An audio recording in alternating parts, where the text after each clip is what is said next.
कर्णैभिः शृणुयाम देवाः भद्रं पश्येमाक्षभिर्यजत्राः स्थिरैरङ्गैस्तुष्टुवागं सस्तनूभिः व्यशेम देवहितं यदायुः ॐ शान्ति शान्ति शान्तिः.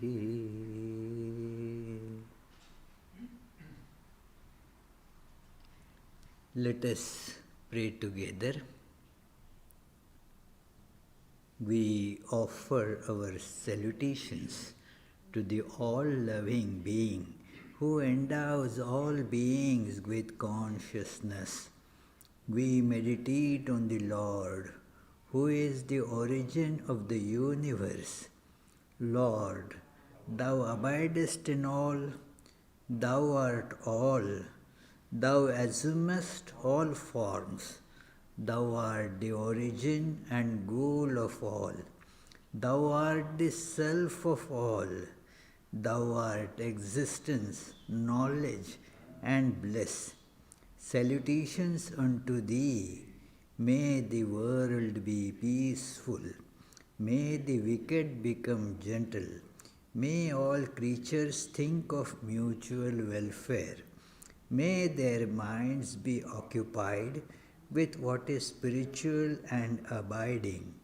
May our hearts be immersed in selfless love for the Lord. Peace, peace, peace be unto all.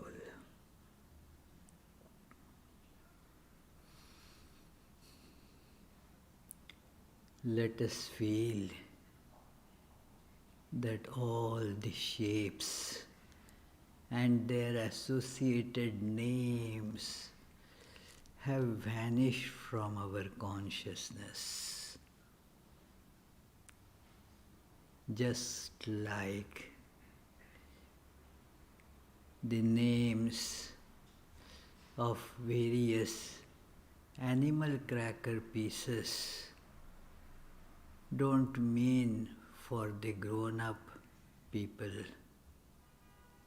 So let us feel that all the shapes they have dissolved in oneness.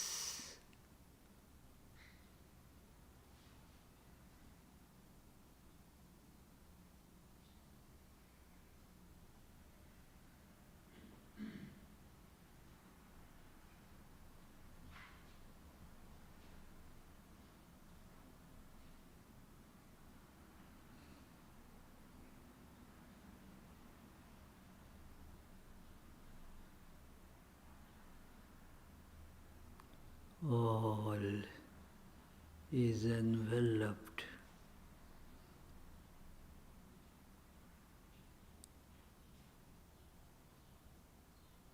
in this transcendent oneness.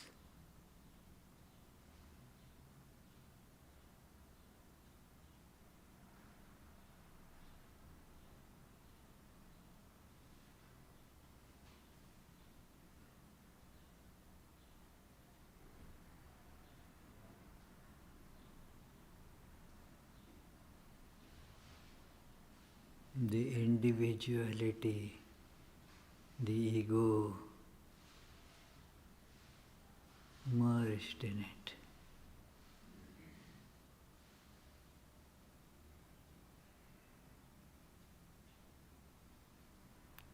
Time and space merged in it.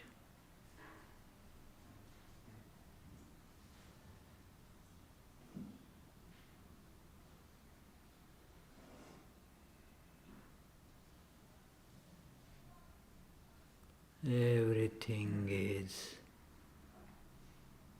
this transcendent stillness beyond thought.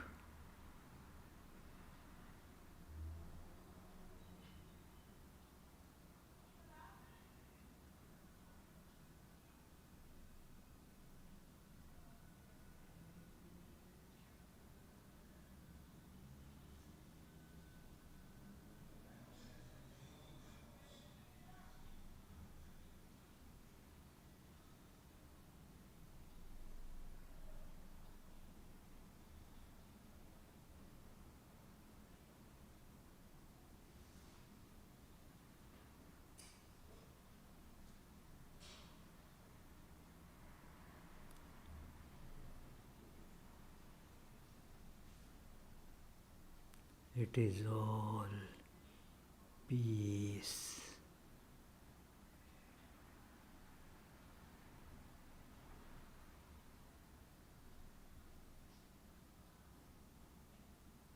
And silent, sublime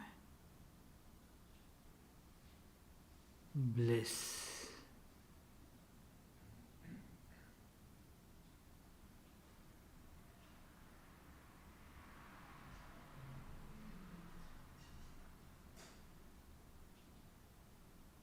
Om.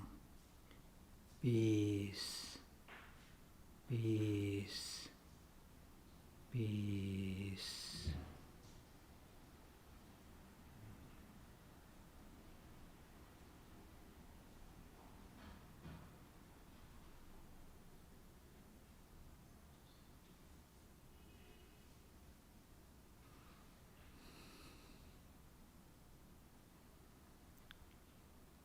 Yo Brahmanam Vidadhati Purvam Yo Vai Vedanscha Prahinoti Tasmai Tam Hadevam Atma Buddhi Prakasham Mumukshurvai Sharanamaham Prapadde.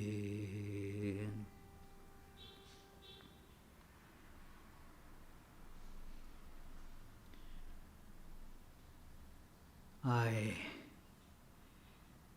the one who is desirous of total freedom, is taking refuge in that absolute reality from whom the Creator emerged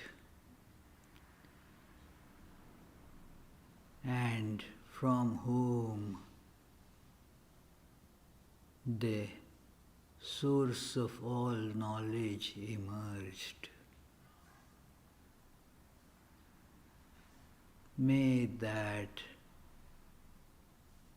reality, the God, grant me with the wisdom about the self. Om, peace, peace, peace.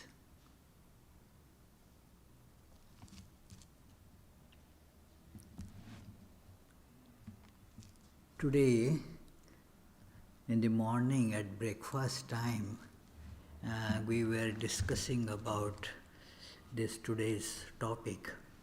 How should it be, dealt with? Any ideas? I asked. Many times I do that because after the topic is declared, then I feel, well, what to speak?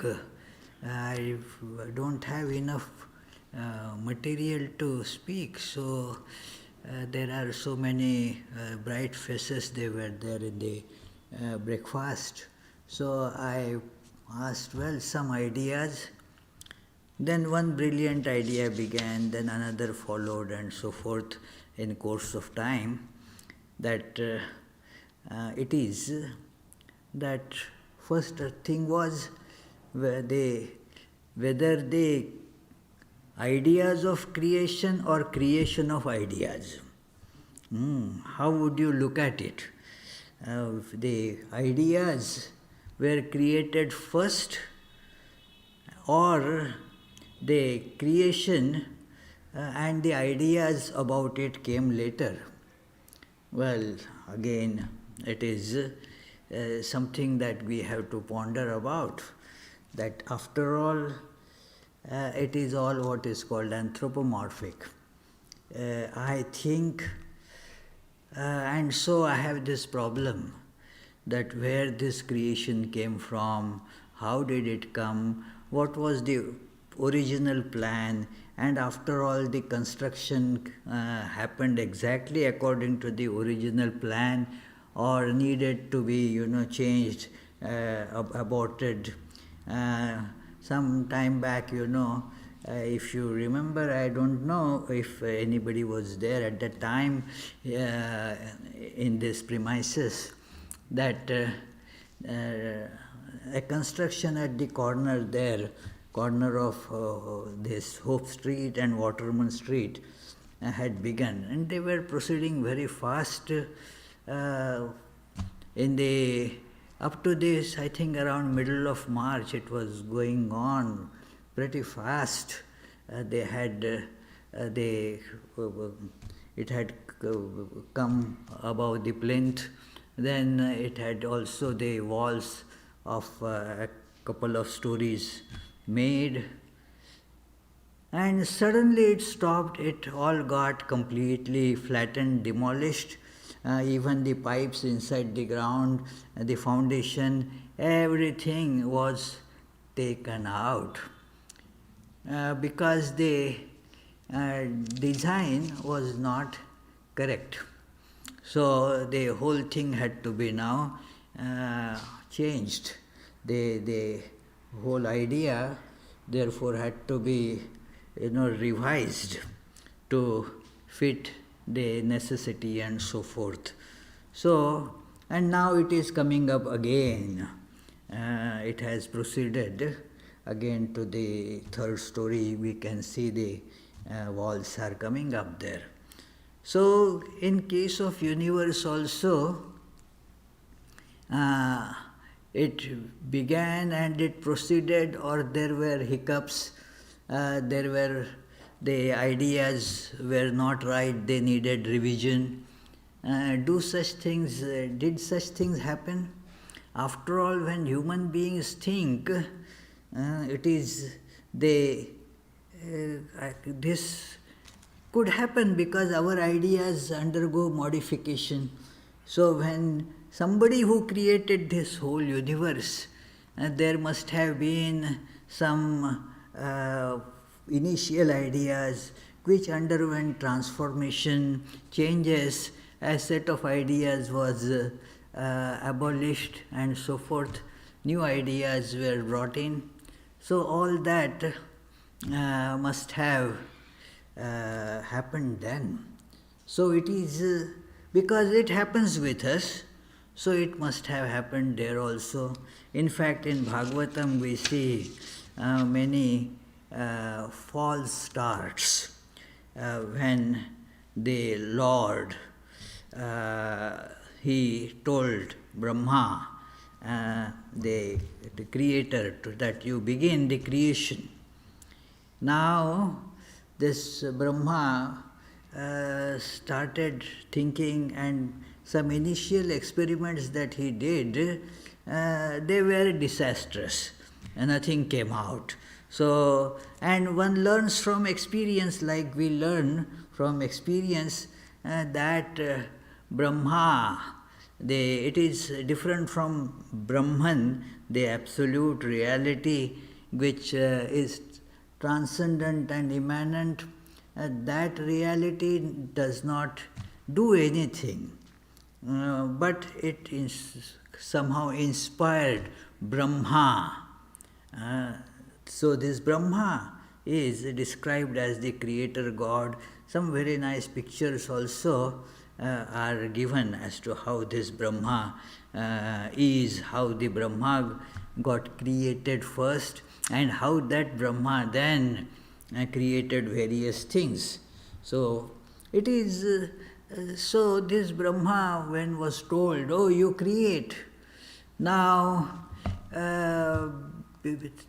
thought of some fundamental things, and then they didn't combine well, so he had to abandon that idea. It didn't work out. Like they say, Edison had about 100 false starts when he made the electric bulb first. put some combination, didn't work, okay, let me try like this.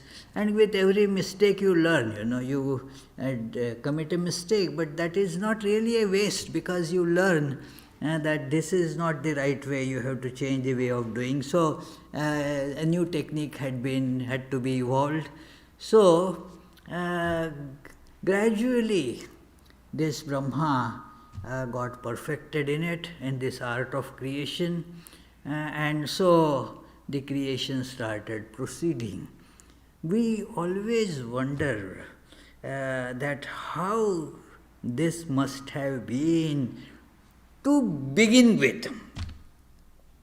The wonderful concept that we are all ingrained with is time. Time.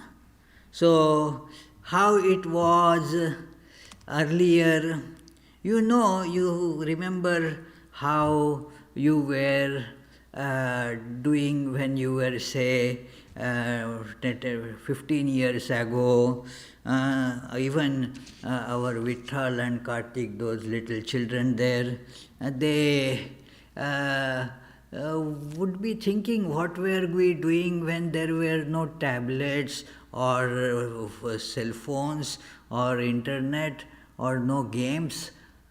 Yes, how things were then. So go back. Mind goes back in time. We always have that problem also, how to stop mind from going back.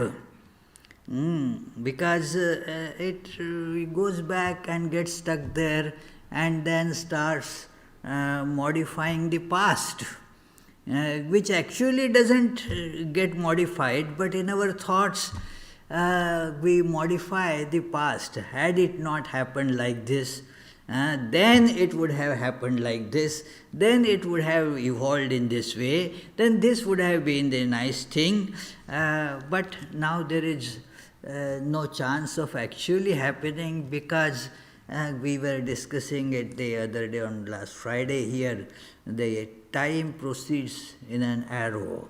You cannot retract the time. Other things, your steps in space, like you came from your home, you go back to your home.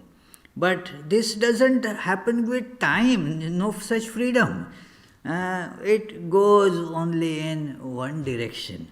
But then mind, it cannot be stopped from going backwards in time and manipulating the past. That is one of the useless, let us say, hobby or habit with mankind. Go back in time. That yes, as far as the memory goes, even behind that, right from, had I had some different parents, then what would have happened?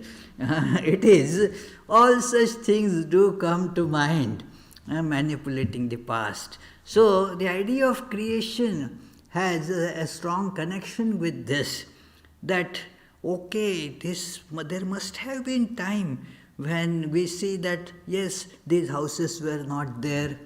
If you see the old pictures of Providence, you will notice that many things that you see now were not there. There would be, then you imagine how was it when Roger Williams came here sometimes in late 1600s. So how the things were then. So and then you go backward. First we hear about the history, about the science, that how there were everything was covered here by ocean, and then it came out from there. So you find some evidence that this land was not there. So you go back before. And then there are the ideas that yes, there was no solar system also. The earth was created long, long ago, that it is, and then since then things have been changing on earth. And then, so, but when did this all began? It is that question does haunt everyone. How did everything, when nothing was there? There must have been a time when there was nothing, from which in course of time everything came up. Then somebody gets this question also, what was there when time was not there? It is, you see, the evolution changes, your mind goes back up to time, that there must have been a time when all this was not there. Then what was there? And where from that which was there came about? And time, how did the time come about? Was there a time when time was not there? And that is how the question comes. This is contradiction, friends, but that is how we are so stuck in time that we actually, in our mind, we ask such question, that at what time the time was created. So we take for granted the existence of time, and then the space, it is to be put in somewhere. So how all this got into existence, as it were? How was it created, and for what purpose? This question is, the word creation is very interesting to say. It says that something that came about, just there wasn't anything, no substance from which to make it, out of nothing, as it were. Somebody made it out of nothing. That is how the God made it. There was nothing for God to make, so started making from nothing. And our physical science, as we learn it, it debunks this idea. No, there is no possibility of creating anything or destroying anything. In the middle school science, all of you learn this, that nothing can be created, nothing can be destroyed. We only modify the expressions, the forms get modified. Nothing is actually created from nothing. And so this is the position that science takes. So whereas the philosophy and religion, they are replete with the idea that, because the mind keeps on going back, there must be a state where there is nothing at all. And how the different appearances came about, where from all that came. Is there a purpose for creation, or it is random? Even if there is a purpose, do we know that purpose? There may be a purpose, but do we know it? That is why in Bible there is that statement that the thoughts of man are not thoughts of God, thoughts of God are not thoughts of man.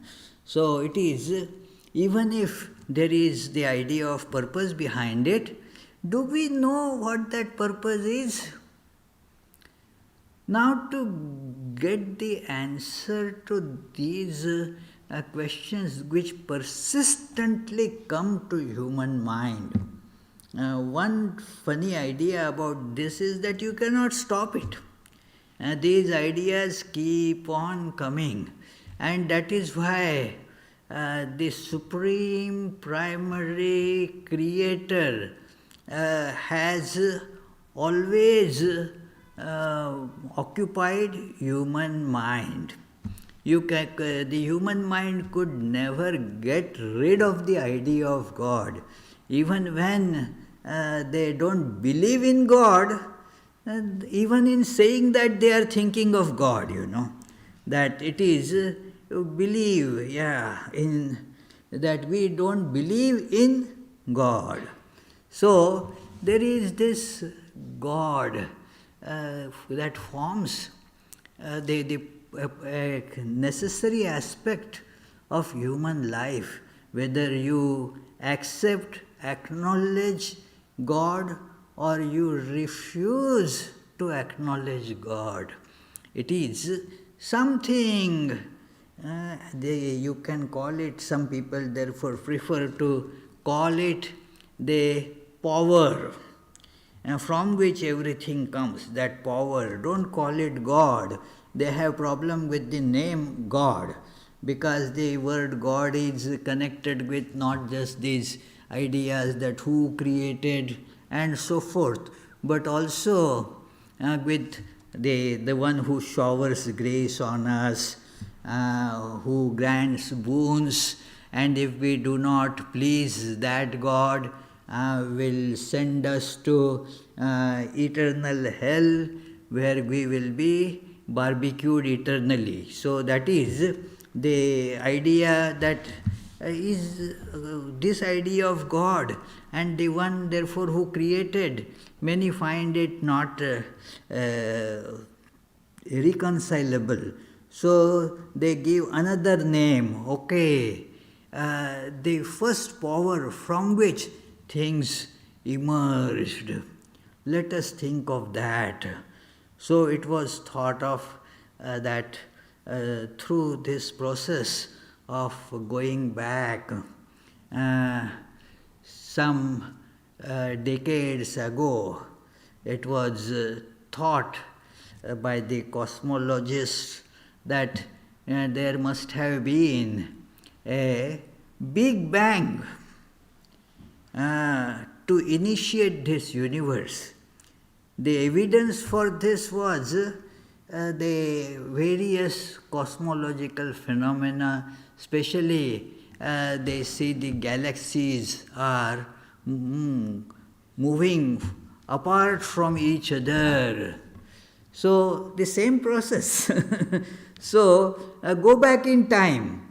So we see that they have moved back since we started observing. They moved further from each other by so much distance.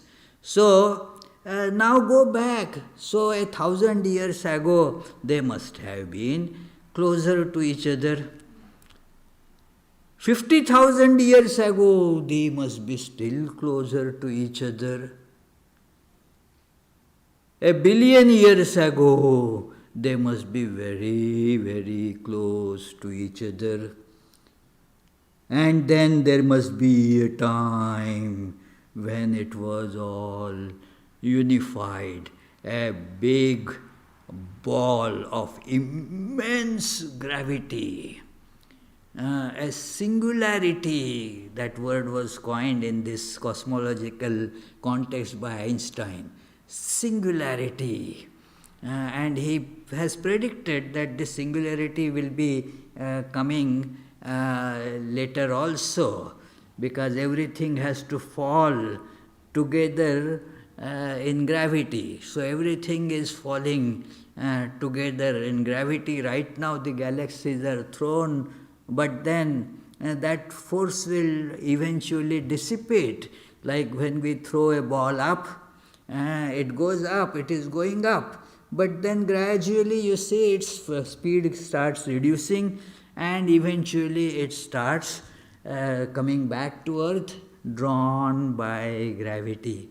So everything will is afterwards go together, will come together, powered by gravity, come together, and it will become congealed into a point. And all this huge mass will get concentrated in a single point. So, and then through a big explosion, that was what it was originally, only a single point and a big bang. So when did this happen? Well, there was no time. Time also started with Big Bang. So it is a relative thing. You can go back to certain extent, but then time starts also shrinking. Time and space, they are connected things. So it is as the space starts contracting, that idea of time also starts contracting as it were. And then there would be no space, no time, and no thought also. So that is the idea about the Big Bang. It is the idea in the physics of cosmology. But the theology goes in a different direction. That, okay, up to that they accept that, okay, there is some such point must be there when there was nothing. But then somebody was there to initiate the process. That it is like when they, during the summer, the heating systems, the boilers and all, people to save energy, they shut it down. But then when they shut the supply of gas and everything to be safe. So it is, but then when in winter they have to start, they have to do that light, the pilot light first, and then the boiler can be then fired. So this universe was all stopped, and then somebody has to start it with putting this pilot light, and then it started coming out. So there must be some sentient being. How otherwise you have this conscious entities in the universe? Where from this consciousness came about? So there must be a sentient conscious entity who for some purpose got into the act of creation. Because if you apply that principle of science that nothing is created, nothing is destroyed, the consciousness also was not created and is not destroyed. So it also must be there primordially. And then that consciousness must have for some purpose. Consciousness means there is the idea of purpose. For some purpose, the creation was started. And you find therefore in all different cultures, the ideas of creation were dating back thousands and thousands of years ago. I was asking somebody, one of our Jewish friend, that, well, what do you say, how do you think that the whole universe was created in just 6,000 years ago, and it took just 6 days and God decided to rest on the seventh day? So it is, how do you know that it was made just 6,000 years ago? Especially in the face of the fact that you unearth the civilizations that were there 50,000 years ago, and so many thousand, and then you have those fossils, and you find the skeletons of all those creatures which are now not there. How could that be? About 1,000,000 years ago, you find a fossil that was there. So it is how? And he said, no, our scriptures say it differently. And that also in a way makes sense, although those who are not believers, they will not like that idea. But then logically it is as tenable. No, God, while making it 6,000 years ago, it was made 6,000 years ago, and while making all those fossils and everything, that also was put there. It is that all was put 6,000 years ago. The world was made like that. So, okay, it is difficult to believe these things, but if you believe a book, then you automatically believe all about it, that yes, this is my sacred book. And so nothing written there could be false. So it is true, 6,000 years ago this universe was created. But interestingly, and Swami Vivekananda has shown these parallels in his book Jnana Yoga, and also a companion volume of Jnana Yoga, Practical Vedanta, that there is a commonality in all these ideas, religious ideas about the creation, that the idea of desire, that you find it in Bible. There are two stages of creation. Interestingly, in Bhagavatam also, that we are studying every Friday, there are these two levels of creation. One creation that was initiated by God primarily, and then after that the secondary part is taken over by somebody.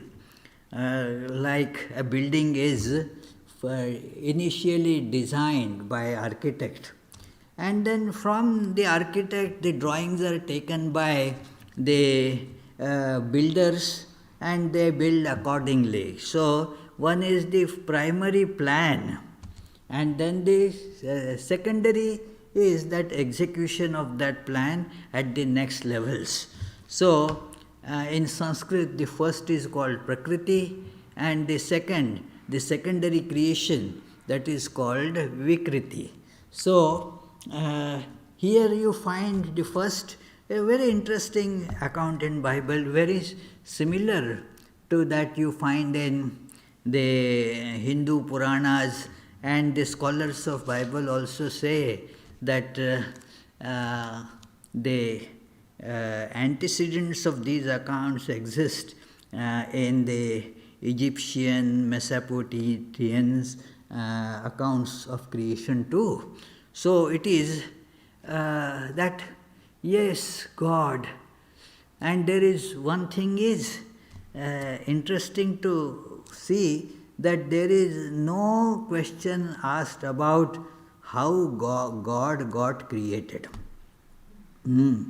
How God created, when God created, well, we can think about it. But how God got created, that is not discussed, because that is the first cause. There is no cause, there is no creator of the creator. So that is the primary existence itself. This is also in the Upanishads and Vedas, but Upanishads and Vedas, they therefore make that absolute as without any name or form. Uh, it is all, it contains everything and it pervades everything. Uh, but it doesn't have a particular form or name. There is no time, no desire for that entity, as it were. It is free. It is, and the creation came about. How? Don't ask. That question is not discussed at all. Why, how, and all that. But then, after that, you have this differentiation. As it comes in Bible, God said, "Let there be light," and there was light. Means there was this impulse of some creative force that brought about light. Means knowledge. Light signifies knowledge. Let there be light. And then the description for what they happened in the next 6 days. The first day was that light, and day and night. Interesting ideas, very interesting. That it is the contrast. The creation requires duality and contrast.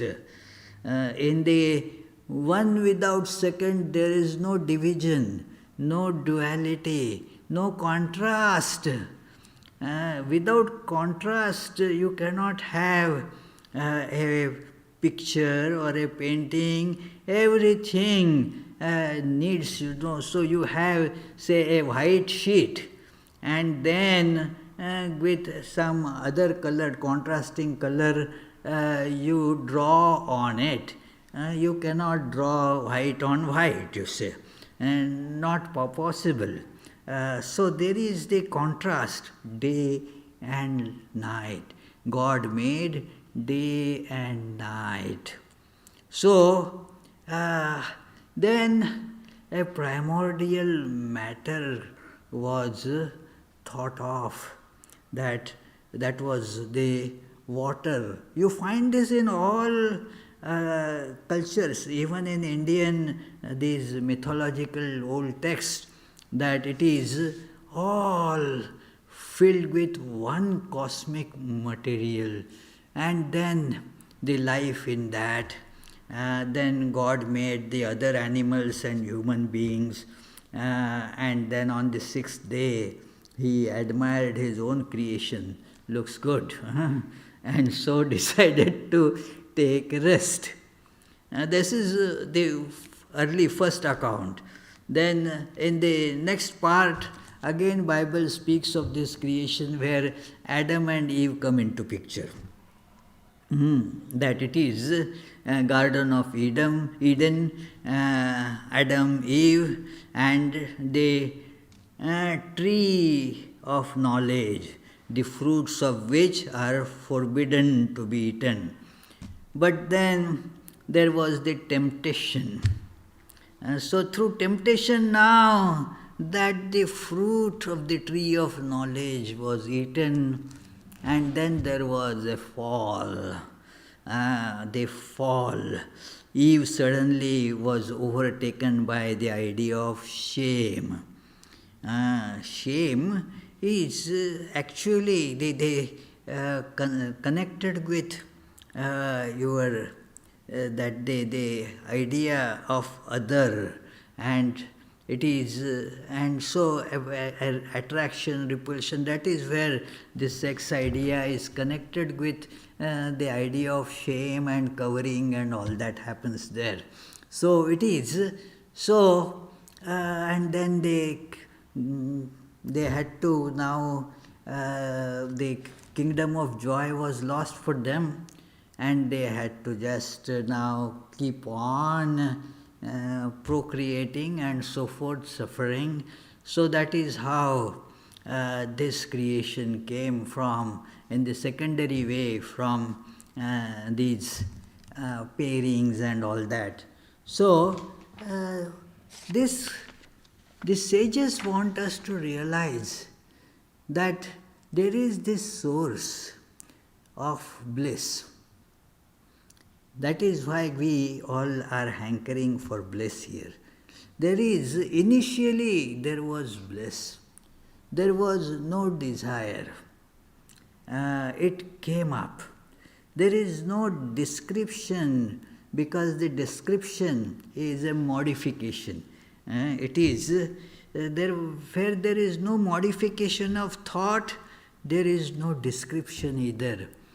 So there is the two descriptions that I am going to read from the Vedic text. The one is from one of the considered the earliest hymn of creation, but it is also called hymn of samadhi. It is Nasadiya Sukta, because it begins with this word Nasad, na asad asid, Nasad. So Nasad means it is not false, because why it is mentioned is that when you start thinking and you see that these forms come and go, there is nothing permanent, nothing real, therefore. Everything is just illusory appearance, you see that. And so a thoughtful person, a logical person comes at a dead end, as the conclusion that Buddha came up to, that nothing is real, everything is unreal, a nihilist idea comes there. So the sages, they ward it off. Na asadasi, don't think that it is nothing is real. But don't think that what you see is real. That is warded off in the next word. Na asadasid. And no iti sadasid means it is not real as you see it. It is not unreal, but not real as you perceive it. As we perceive it, it is not real. So, it is very beautifully translated. Then even nothingness was not, nor existence. There was no air then, nor the heavens beyond it. What covered it? Where was it? In whose keeping was there then the cosmic water in depths unfathomed? Ambak kimasit, gahanam gabhiram was there. Was it filled with the fathomless depth, infinitely deep water? What was there? Means this question suggests this is a figure of speech put in form of question. When the answer is just no, you put it like this, like, do you think I'm a fool to do it? Obviously the answer is no, you are not fool. Nobody says yes, you are. It is figure of speech. So is there water? How do you think like that? So it is said that all the dualities are to be warded off in this, because that requires creation. That which is completely uniform and one, there is no question. Now, who is there to ask question? But when there is a variety, you see the differences. That is why it is seen as variety. In variety, the questions come. So, this variety is not in the beginning, as it were. So there was neither death nor immortality. There was then not the night to see and day either. The interesting word used here is the torch of night, because you see the night means there must be some light even to see the night. You have the perception of night. So, and then there was the conscious entity, but it was living, sentient, but without the need of breathing. There was no, so it is said poetically, one breathed windlessly and self-sustaining. Didn't need to eat to survive, because it is self-surviving. So that points out to the existence itself. That is timeless existence. And then how this all came? Through what is called ignorance. That the first was only darkness, wrapped up in darkness. All this was only unillumined water. That one which came to be enclosed in nothing arose at last, born of the power of the heat. This is the description that the Creator that makes now the things different. The polarity is there now, and so the flow is there. Without polarity, no flow, there has to be positive, negative. The duality has to be there for any activity. So this duality, as described in Bible, day and night. So that polarity came, and then of that is now born the principle of this creation next. So it is said of heat. In the beginning, desire descended on it. Desire has to be there to make something. I want to have this. And with that desire, then you start making. I want to play this game. So you see that desire makes you get that. Everything thus is preceded by this desire that arises. So, with that, the secondary creation came. That was the primal seed born of this ego. I want. It is mentioned mind, but that mind means that aspect of mind, that individuality and ego. So it is that gets filled with desire, and then the desire propels further creation, and then that it is the sages who have searched their hearts with wisdom know that which is kin to that which is not. It is kin to that which is not, isness and not isness. Just look at the poetic grandeur of this. The is, our idea of is coupled with is not. It is strange, I want something means what? Is not is there. I don't have it. And yet it is somewhere that I want to get from.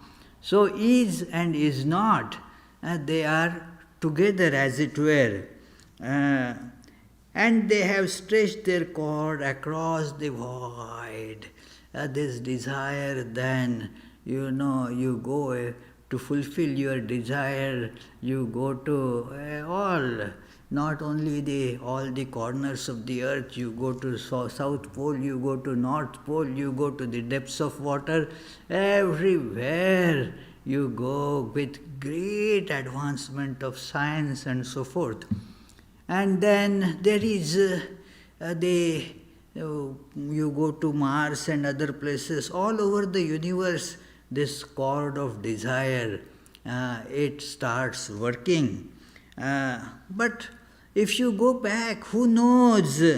And who can say whence it all came? And how creation happened? The earliest the beings also cannot say anything about it. So, because they were after creation, they came after, so they don't know what happened before that. So, it is like a chicken and doesn't know how it came out of the egg, how the egg was hatched and so forth. So, it is when all creation, that is the final verse here, whence all creation had its origin, whether he fashioned it or whether he did not, who surveys it all from the highest heaven, he knows, or maybe even he does not know, because the common function of knowledge is not there. It's a very sublime poetry involved here, that there is the knowledge and ignorance as it were coupled together. And then I will quote from a passage in Taittiriya Upanishad, the passage that I like, again the same idea about the contrasting duality. It says that how this universe came about. Kamayata, it is first described here that the all-pervading, conscious Satchidananda Brahman alone is there. But then a desire erupts. Kamayatal Bahusyam Prajayeti. This is just the imitation of how we feel, Why do we go to make connections, contact others, other people? Because only if I alone am, I get bored. So that one alone was kind of getting bored, and so decided that let me become many. Bahusyam prajayeti. So let there be many people around. People get bored. So, alone the life is so difficult. Let me get married. Let me have a spouse, a companion, and something like that. So, they come together. But still, then as a couple, now it is one entity, isn't it? So again there is that boredom. So let us get children. So, and that is how it keeps on expanding and expanding. So, Bahusyam prajayeti, let me expand. And then they did for that some activity, some hard work, some restraint, so many things are necessary. So that is here called tapas. So, and with that tapas, idam sarvam asrijata, whatever you say, now since it is the division of that which existed, each is a counterpart of other, contrasting other. So that is why he made that truth, and means relative truth, relative existence, relative non-existence, relative knowledge and relative ignorance, the relative good and relative bad. All this was made from that one by just dividing that one.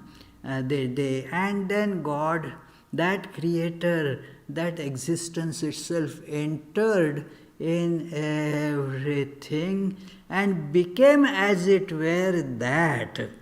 So thus everything is divine, permeated with that divine. This idea that there was some extra cosmic creator and then created. That idea is not popular with Upanishadic thought. They don't like that because then we don't have any connection with that. God made it and then left it to ourselves. So it is like the builder, they built this building and then told, well, now you manage, it is your baby now. So it is, so if God made and just left it to us, now we worry about it, that is, and then we don't have connection with God. So no, it is God is permeated in all this. And so the purpose is that to feel this connection with God, as we always have this, our prayer to begin with, that we start, let us pray together, and then we read these things exactly about the creation, that the all-loving being, because there is love in us, it is just an anthropomorphic extrapolation. We have love in us, so that which who made us has love, that being entered in us in the form of love that we feel. We meditate on that Lord. Think of that, where the love, the existence, everything is supreme. Who is the origin of the universe? Lord, thou abidest in all. In all. That is to be remembered, God made everybody, that the echo of it in Bible, that God made human beings in image of himself. So it is, we are all in a way the reflections of God, image of God. So if you see something that, oh, that fellow is just devil incarnate, it is not true. There is God in it. So God is there in all. Thou assumest all forms. For the play, you have to have a villain. When you have to have a hero, you have to have a villain. Some time back, that little child Vitthal sitting there, he told me, I don't like to watch the first part of the movies. And then I said, well, why? Because during the first part only the bad guys are winning. So it is, that is how the story builds up, It is, so there are the so-called good, so-called evil, all are images of God. So, thou art the self of all, that the I that everyone experiences, that is God. You are the self of all. A very important statement, friends, that we must remember, carve in stone, as it were, on our minds, that yes, that you are the self. God, you are my very self. It is, thou art existence, knowledge, bliss. And therefore, since you are in me, I exist because you are existence itself. I know because you are knowledge itself. I get happiness because you are happiness itself, bliss itself. Salutations unto that divine being. So this is, and the prayers that may the world be peaceful. Why? The world will always have conflicts. But we pray for the peace of the world so that we can think about this divine existence. So, and let our minds be occupied with what is spiritual and abiding. Think about that reality.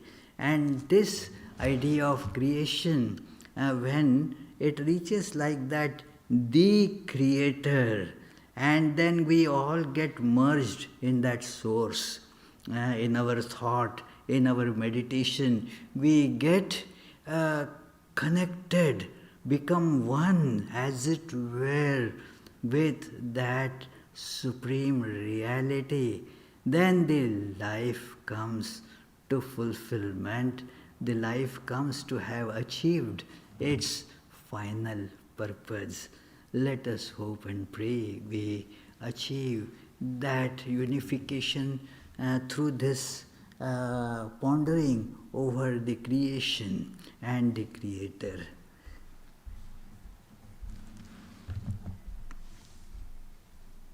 Any questions? No questions. Oh, here AJ has a question. Come on, AJ. One of the best lectures that you have given. Huh? One of the best lectures that I have heard from you. Oh, okay, maybe, who knows, Creator. Some creator did it. Yes, please. Thank you, though. Yes, in the process of spiritual realization, are these questions answered but they cannot be expressed in words? Or are these questions bypassed and then one just merges in some other type of reality? Oh, well, very good question, that it is. He's a very intelligent man, or AJ. So, that for the benefit of the web listeners, I'll rephrase this question, that is for the spiritual enlightenment, is all these theories, all these ideas of creation, they are to be pondered, and then we get an answer in the logical way that this is how the creation started, or how do we get this answer? Well, yes and no. It is not in this way that logic and cogitation and all that. We do not get answer by that. But we have a faculty, a special faculty of transcending the reason. It is very different from being irrational. Irrational means the one who doesn't have the tool of rationality. Transcending the reason means you have that tool, but finding that the tool is not working in this matter, you develop another tool. That is the transcending of the reason. So, when you transcend the reason, a very different realm of realization opens to you. In reason, there is always, everything is fraught with doubts, as it were. Everything is, because reason can go anyway. It is, you can prove and disprove anything by reason. There is nothing like a rational proof. Depends on what are your presumptions and so on. And so therefore, in the courts of law, the lawyers on both sides, very brilliant, they put their arguments so forcefully, so logically, that when you hear one side, you feel that, this side seems to be right. And when the other lawyer comes from the opposite side, that lawyer also puts it, the all opposite arguments so clearly, vehemently, that you say, hey, this fellow seems to be right. And that so logic cannot prove anything. There is that story, that the mayor of the city, say Providence, imagine. There was a scheme, and then many people were coming to say that, well, this scheme is bad, this will cause these problems, just abandon it. We don't want this scheme. He said, okay, you are right. Then the other delegation came and said, no, this scheme has to be implemented. It is very good. You have done the right thing. Please go ahead. you are right. The third delegation told something similar and all that. And then that mayor's wife was also sitting there, and she was listening to all this, and she became agitated, upset, and then came, "Hey, Mark, what are you are saying? You are right to this fellow, you are right to that fellow, you are right to other opposite views, you are not consistent." He said, "Yes, Jenny, you are right." So it is. In logic, there is nothing that you can prove actually. So you know this, and then you transcend logic, and then you get an answer in the intuition. The faculty of intuition gets awakened there. So that is how you get the answer.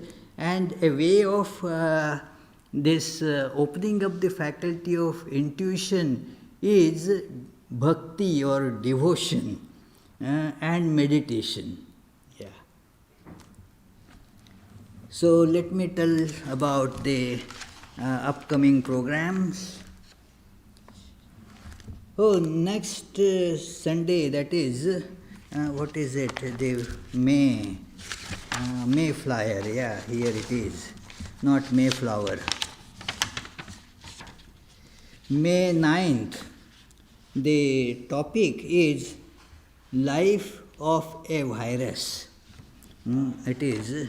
So, actually, originally I had given the title Life of Virus because I was not sure whether the articles A, and the, and all that apply to virus or not. So, therefore, but then our Abhijit corrected, put A there. So I said, okay, so, and I can blame it on him, that it is, yes. Life of a virus. Tuesday, Friday, classes will go on as usual at 7:30 p.m. Tuesdays, the topic is Sri Ramakrishna and his divine play. Fridays, it is stories from Srimad Bhagavatam. Also, in this May monthly announcement, we have given the tentative dates for the summer programs. So take a look at that. The details are not given, but you can mark those dates on your calendars. Okay then, and we will conclude with the closing prayer.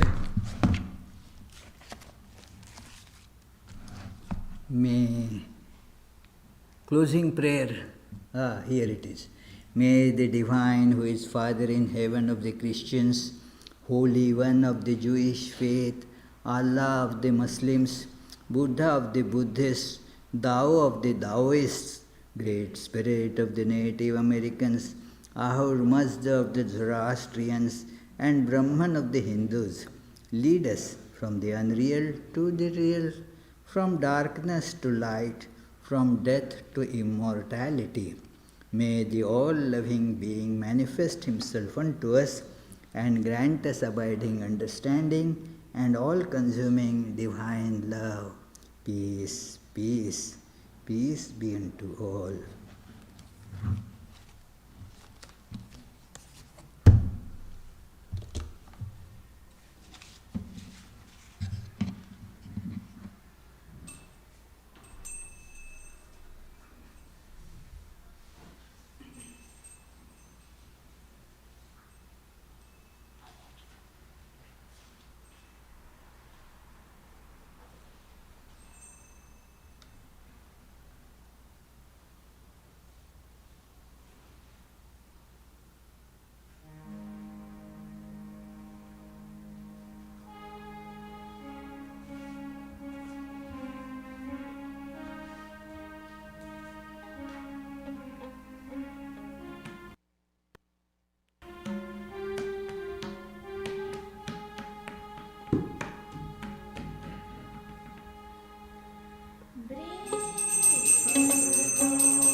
creation, preservation, dissolution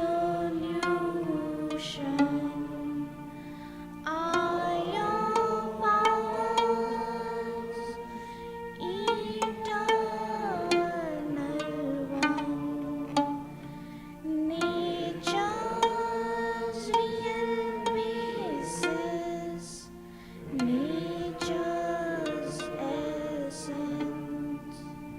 O Mother Divine, our love to you. We come seeking refuge from anguish. Be our Savior through your deep concern. All our suffering remove, Goddess. O Mother Divine, our love to you. Victory, O Mother Divine, our love to you. Blessed Mother Divine, our love to you. Blessed Mother Divine, our love to you. Blessed Mother Divine, our love to you. Jai Shri Ramakrishna Deva Ki Jai. Jai Shri Sarada Devi Ki Jai. Jai Shri Swami Vivekananda Ki Jai. Jai Shri Buddha Deva Ki Jai. Jai Shri Jesus Christ